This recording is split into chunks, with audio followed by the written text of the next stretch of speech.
pledge allegiance to the flag of the United States of America and to the republic for which it stands, one nation, under God, indivisible, with liberty and justice for all. Let us pray. Lord, we thank you for this beautiful fall weather. We thank you for the harvest. And we thank you for our country. Lord, we thank you that we live in a country where we can have free and open elections, and we have one coming up in a couple of weeks. Might you be in that whole process. Might those who come out on top accept their victory with humility. Might those who fall short accept their loss with grace. Lord, please help us all to keep our rhetoric gentle and kind. Be with those who are going to take office, that they might always keep in their hearts that they're there not to wield power, but to serve the people. Be with the commissioners today. May all their decisions be made with wisdom and discernment. We ask this in your name. Amen. Thanks, Jim.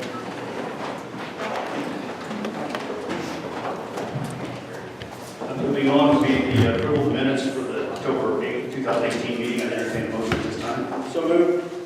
Have a motion, I'll second. Any discussion or any changes? All in favor of approving the minutes October 8th, 2018, signify by saying aye. Aye. All opposed? Motion passes 2-0. Next up is claims. Jennifer.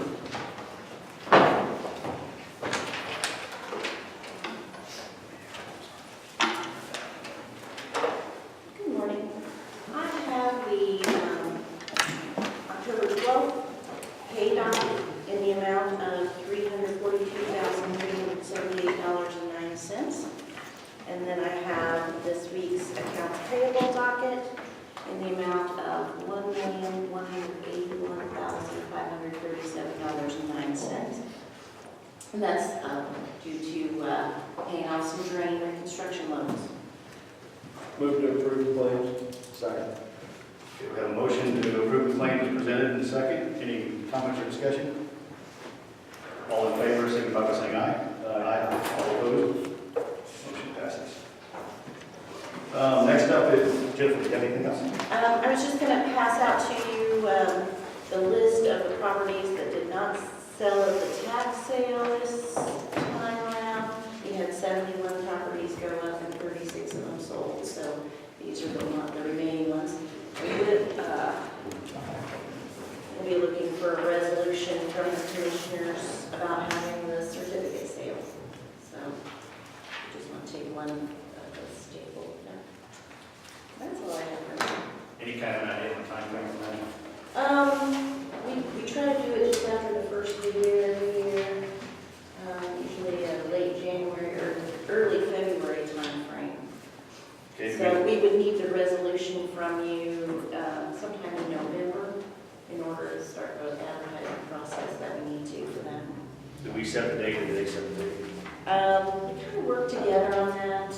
You guys talk about when you'd like for it to be, and then they see what their schedules are like. That's what it is. Well, obviously, in my opinion, it would be more what you would rather as far as time frame. Okay. In that January, February time, if you would just let Dan know so we can prepare the resolution at that Okay. meeting. We'll get with them this week and And find out. then we can do that at the first meeting in November. All right. Okay?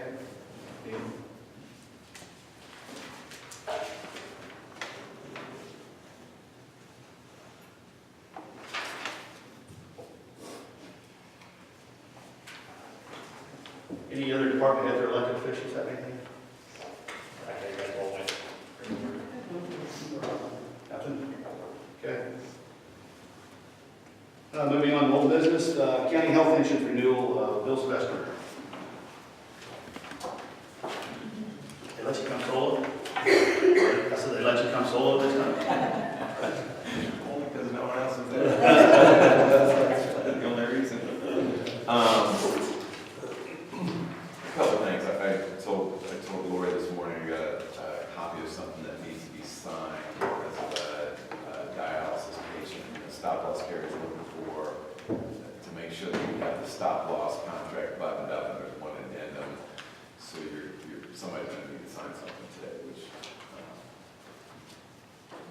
take care of, but not a big deal. Secondly, we do have the renewal, so Lori has, did you, yeah, yes. So we do have the stop loss renewal, which is good. We've got, it's firm, and if you turn to page 2, what button on there? No. It's right in the middle. There you go. There we go. Better. We do have the renewal for the stop loss. If you look, turn to page 2 of this green report. This is strictly the GPA, the TPA, admin fees, and we have a couple things that aren't quite buttoned up. We added a 5% increase to the medical RX and admin fee.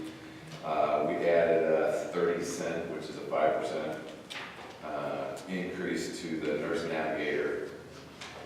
We're seeing those come in flat, but we don't have the final numbers to that, so there could be a small increase to that, but I see it being flat. So that part of it is not quite buttoned up. If you turn to the reinsurance page, page 3, the first column of numbers is your current contract. Your current contract is a 1310 contract. If you remember, we started in March, goes through December. The Cigna claims we didn't have to account for the run outs because that gets paid for through Cigna in last year. So it's a short contract, an immature contract, we call it. This renewal is a 24/12 contract, so it picks up 24 months worth of claims that would be incurred in the 12-month period. So they're generally more expensive. They're generally more of a cost associated with 24 months worth of claims. So although you're having a great year, your stop loss is going to go up a little bit. And that third column there, your total reinsurance annualized $1.296 million. Your total maximum reinsurance cost $1.47 basically. And then there is one laser. Again, we know what lasers are. Lasers are higher cost claims, so are covered at a higher rate than your specific reinsurance. So last year you had, or this current year you had a couple lasers. You never had to pay anything on them. They're gone. Or they're way under what they were expected to be. So there is a new laser. It's a couple pages back, but it's a $175,000 laser that just cropped out, and I don't know much about it. So your reinsurance went up slightly to a 1.4 something, and your organ transplant policy on page 4 went down a little bit by about $1,600. On page 5, your total cost all in, which to me is the most important page, down at the very bottom. Currently, first column, your all-in costs this year 1.4 because of the short year, 1.661 because that's annualized and with the laser. Or the lasers. Your GPA renewal is 1.680 all in, 1.660 all in. I can see that. And that's all in. So there is one other column out there. So you're really flat as far as your maximum liability compared to last year, a little bit under that if it's annualized. Question? No. And then the last column there, we still have one stop loss competitor that still may come in under what your renewal is, and we just don't have final numbers. There may be a laser, there may not be a laser. So if that comes under that, we'll come back to you and say, hey, we've got something that's the same contract that's left. But for right now, that's your renewal, and I'd like your approval on that. Pending something coming in lower than that. Any questions on that? Questions for Bill? Thank you, Bill. So it's 1.66 is the renewal. 1.6. Assets to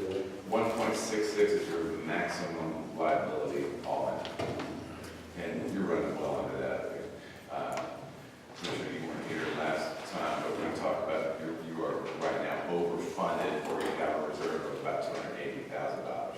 You're right, $280,000 under what we expected. Yeah, So you want a motion? I do. Okay, I make a motion that we approve the renewal with Apex at the 1.660, $169 at the maximum pending. A possible other quote coming in could be lower. At this point, we want to go ahead and make that motion. Second. Okay, we have a motion and a second. Any comments or questions or discussion? Anything from you, David? Anything from the audience? All in favor of the motion, signify by saying aye. Aye. All opposed? Motion passes 3-0. Thank you. Thank you, Bill. The item you need to sign, is that just an administrative item? Yeah, it's a addendum to a stop loss contract. You got it, right? It's just, yeah, I'll catch you. it's Are you easy. moving? She's gonna get it to me. Okay. Okay. Thank We'll you. get it signed and get it back to you later today. Thank you. Thanks, Bill. All right, anything else on the insurance, guys? I think we've set it up to, so far in year one, to see what we were hoping to see. I mean, we 200-some thousand in the good is something that is a good thing, so. Especially for insurance. And I think we're starting to get through some of these bugs and stuff. I haven't heard anything, so just all department heads and stuff, if you continue, if you have any problem or any issues, make sure you send them our way, because they've got to get out here and definitely help us get through it. It is a little bit of a different system, that's sort of the way it's set up, and file some complaint about it. So far, we're finding out when it's done right, it seems to be beneficial. Moving on to second reading ordinance 2018-28. Yes, this is an ordinance which establishes the 2018 Emergency Management Performance Grant Fund. The EMA has received a grant from the Indiana Department of Homeland Security for $9,369.10. These funds will be used to purchase equipment and supplies for the coroner. And this ordinance would establish that fund and restrict its uses. And this is a non-recurring fund. This is second reading. At this time, I entertain a motion on 2018-28. So moved. Second. We have a motion and a second for approval of 2018-28. Any comments or questions, guys? Anything from the audience? All in favor of approval of 2018-28, signify by saying aye. Aye. All opposed? Motion passes 3-0.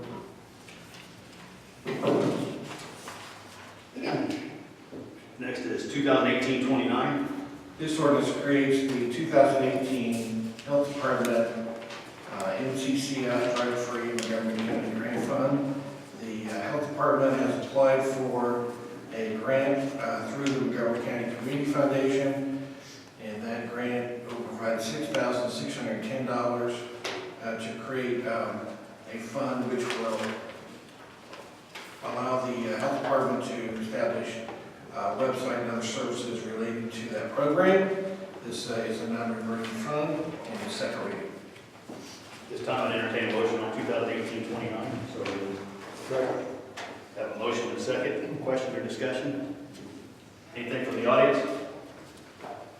Anything from you, Amber? Okay. All in favor, signify by saying aye. Aye. All opposed? Motion passes 3-0. And next up is new business. Under new business, we have the holiday calendar for 2019 for Montgomery County offices. You should have all received a copy of it and had time to review it. At this time, I entertain a motion to approve the 2019 holiday schedule as presented. So moved. Second. Have a motion and a second. Discussion? Okay, it's based off the same number of holidays we have every year, so everything should be pretty similar to the normal. The only difference in fluctuations is the one time when we don't have the election year, so it's the next period. So, anything from the audience on the holiday schedule? All in favor, signify by saying aye. Aye. All opposed? Motion passes 3-0. Next up is introduction of 1, 2, 3, 4, 5, 6, 7 ordinances, Dan. ordinance 2018-31 would amend your internal control policy. Specifically, this ordinance would insert the entire policy as an appendix into the county code. We found that it's always well defined otherwise. And then there are changes, certain changes that were proposed to the master policy. The internal controls committee met last week, and there are a few changes that are suggested to be made in the credit card policy that brings our actual policy into conformance with our practice. And so those changes are shown in red in the actual policy, and those take care of just some housekeeping items. The second thing the policy does, it also inserts the credit card policy for the probation department, and for reasons that I don't recall, that was left off the last policy, so I inserted it. So that's what this ordinance would do. This is first reading. Any questions? Yep. Ordinance 2018-32 establishes an ordinance for your motor vehicle highway fund. What happened is the state legislature came along this year and is going to tell the highway department a little bit more how it's going to spend its MVH fund. And specifically, they have eliminated or inserted a provision which says that over half the money in that fund has to be used in a certain way, which is mainly for road construction, reconstruction, and restoration or preventative maintenance. Your MVH fund had never been codified, and so sometimes people found it impossible to locate it in your code because it wasn't there. So because of this change, what we've done is we drafted this ordinance which would put the MVH fund as is defined in your code. Secondly, it would alert people to the use restriction of the new 50% rule. Any questions on that? That's the state gas tax that gives I guess for reference, I'd like to know how we've stood in the past. So Jim, if you're Gerald, your member, could kind of give us an idea of where percentage-wise how do we fall into this, had this law been in effect previously? I think what we've done is, in the past, we've had to use 50% of the funds for actually road improvements. I think part of the salaries for the employees, workers have been lumped into that. So we've got to have keep track of the breakdown when we submit that to the state. I was just curious if we've been following that somewhat rule previously, so. Yes. Okay. The real difference is that they took out they took out maintenance. That's the real thing. They took out maintenance and inserted preservation, signaling a clear indication of a policy decision that they think we need to spend more money on road preservation, which generally involves the application of petroleum products on top of the roads to maintain the flexibility, rather than spending less money on maintenance. And that sounds great for counties that have no gravel roads, but it might present some challenges for you guys. So that's the real change, is that it took out maintenance and put in preservation, and that we're just going to watch that. The second thing I would say is that MVH, although we talk about it being gas taxes, it's actually a little broader, and I might mention this because I think it's misunderstood. This is the fund where when people pay their motor vehicle registration fees, which I'm about to do right now. Those go into this fund. Driver's license and chauffeur license fees go into this fund. Gas taxes, auto transfer fees, certificate title fees, weight taxes, excise taxes, all special taxes that have anything to do with cars or motor vehicles go into this fund at the state. Then the state gives it back to counties on the basis of road miles, population, and then what they call equal pro rata proportion. So really a lot of the user fees that people pay for being able to drive cars, now this goes in there. People refer to it as gas tax, but it's really a little broader. I put that in paragraph 2 of the whereas, and then also just so we would know that this is where those fees go. So this is a new statute, it's not our choice, but at least allow us to have a place to go and look and make sure that we're doing it right. And then if, in addition, when it comes to budget time, I put in the exact definitions of what would preservation actually mean. That means a lot of things to different people, so we put all those definitions in your ordinance.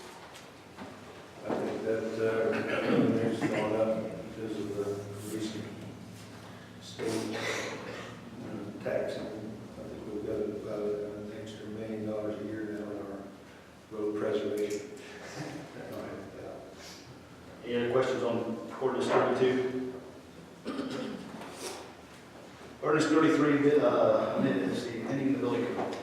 Yes, this is again, tracks a new law, Senate Bill 392, proposes new requirements on our building commissioner to change the application for a building permit so that the building commissioner is notified when advanced structural components are being used.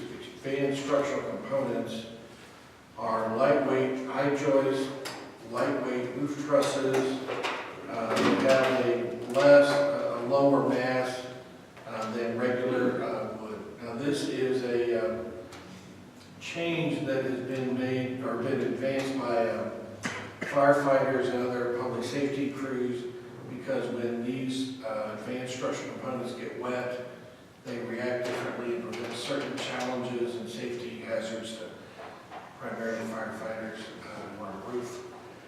And so what this does is this new law, which we would codify, requires a disclosure to be made by the contractor who's using those components, so that then first responders and E911 call centers both are aware of the use of those components in structures. Within 90 days after any building permit is granted that has such components, the building commissioner has to notify the public safety responders for that area and the 911 call center. The law also requires the call center to maintain this information on record, and then when there's a call for this site, to relay that information to the people who are receiving. So this is a new law which we would be adding to the building code provisions to protect people who respond during those conditions. This is first reading. Any questions? Yeah, question there. Does the 911 center have the ability to keep track of this kind of stuff in their software? That is yes. Yes. Yes. It does take some work in the background to get that information programmed in, but yes, it can be added to the integrated dispatch system. Have we had much of an issue with this today? Do we? I would say there's much of an issue, but it's it is an issue, and not only in the aspect of like he's talking about, some of this lightweight construction with these pre-constructed joists and stuff like that, and just the stability is just not there. I mean, either fire, water, or any kind of impingement on them things can just really make the structure somewhat weak rather quickly. And as Dan said, when you're working on the roof in a situation like that and stuff, you definitely want to know those things in advance if you can. So mainly particle board type construction. Is this something we need to take action on today, or suspend the rule, or do this our next meeting? Yeah, I think next meeting's fine. Ordinance 2018-34 would establish a new procedure for the quotes for public works projects. Again, this is in response to House and Rule Act 1004. This would essentially impose a new procedure on how we handle public works projects that cost less than $50,000.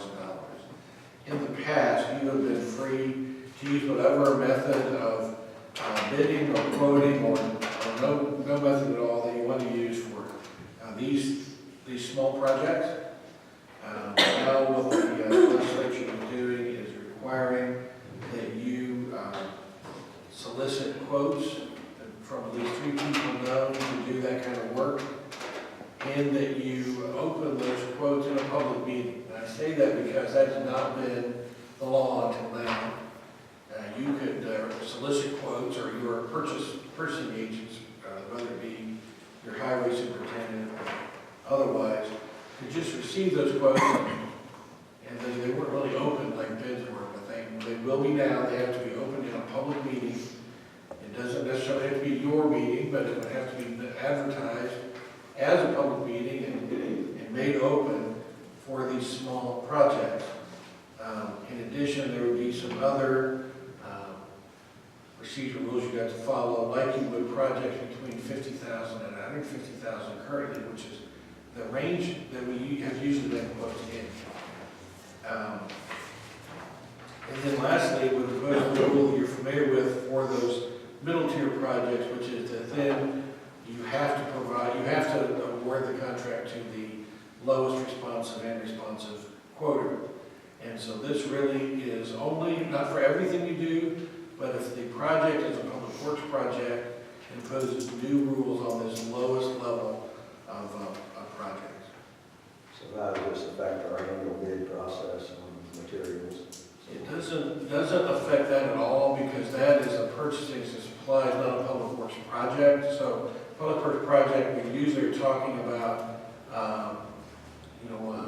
building a building, or building a road, or something of that nature. So this new rule only applies to public works projects, not all purchasing that we do, but the construction projects. And there is an exception, you'll see in there, for some road projects. Some road, street projects are exempted from this, but again, other public works projects, so it's mainly going to be improvements to your buildings and that sort of thing. Certainly the work, just adding a small, maybe even a small concrete pad would fall into this, or a very small outbuilding. Again, these are projects under $50,000. The legislature had taken the position previously that these projects are so small, they didn't care how you did it, and now they care how you do it. What about sole sourcing and emergency type things that you need somebody there? Is that still, we still have that flexibility? You do. The other rules apply. This just establishes what we call the base procedure, just like bidding. In the past, there's been under $50,000, no procedure required. 50 to 150 quoting, above 150 bids. And then, even though that existed, as we call the base procedure, then sole source or emergency were exceptions to all of those rules. So those don't apply. This just changes how you do business. Public works projects low, and then lower level. Okay. Ordinance 2018-35, also the same Macintosh Rolls Act 1004, now requires that for all public works projects that are estimated to cost at least $150,000, that contractors who bid on those projects at any level must submit with their bid a proof to the county that it has a drug-free workplace policy and a drug testing policy. This is a big change which comes primarily as a result of the drug use crisis that has been identified. And again, one way to try to eliminate that is to get more vendors to have drug testing and such policies. As you know, you already have to have that policy in order to receive federal funds under the Drug-Free Workplace Act. This is really trying to sweep in your vendors under those same sort of rules and saying, look, if you're going to do business with the county, we want to know that your guys are safe.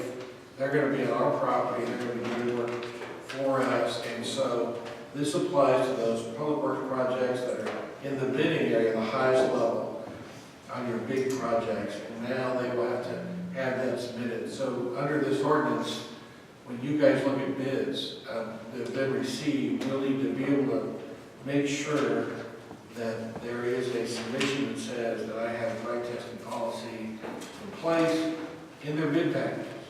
And so we'll have to make sure our bid packages request that. And if they don't submit that certification, or they don't really have one, then you may not award projects This is first reading on that ordinance as well. Questions? Okay, moving on to bond administration. Yes, this ordinance, this is something that Jennifer mentioned to you last time, and she's been working on at the request of the judges. The bond administration fund that we have here was created by a court order.